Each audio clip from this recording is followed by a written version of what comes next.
আমরা দেখতে পেলাম তৃণমূল। এই মুহূর্তে দেখাবো কারা কারা জয়ী হয়েছেন। বিজেপির গার্গীদাস ঘোষ কান্দির জয়ী বিজেপি প্রার্থী, মুর্শিদাবাদে কান্দি। সুবীর নাগ চুচুড়া বিজেপি জয়ী, দেবাংশু ভট্টাচার্যকে হারিয়ে জয়ী। ভরত ছেত্রী কালিম্পং হকির ভারতীয় অধিনায়ক প্রাক্তন বিজেপির জয়ী। এখনো পর্যন্ত 13 আসনে জয়ী বিজেপি।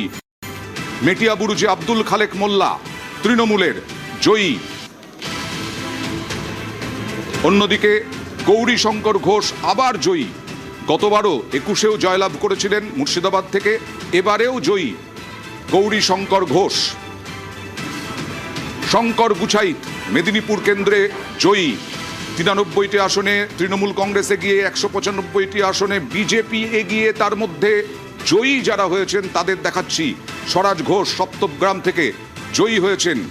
শঙ্কর ঘোষ 7 রাউন্ডেই 30,000 ভোটে এগিয়েছিলেন, তিনি জয়ী হয়েছেন। 14টা রাউন্ডের পরে বহু ব্যবধানে জয়ী হয়েছেন।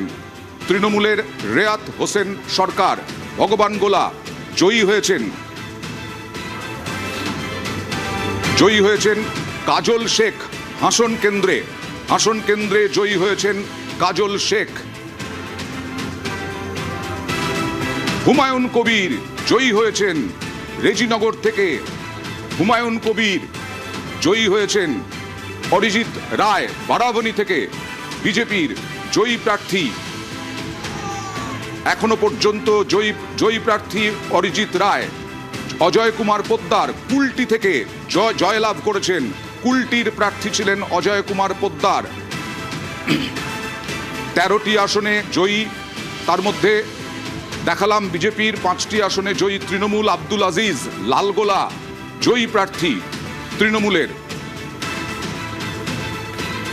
94টি আসনে এগিয়ে তৃণমূল, বিজেপি 194টা আসনে এগিয়ে, বামে 1টি আসনে এগিয়ে, কংগ্রেস 1টি আসনে এগিয়ে, অন্যান্যরা 3টি আসনে এগিয়ে। 100টি আসনের ফারাক রয়েছে এখনো পর্যন্ত।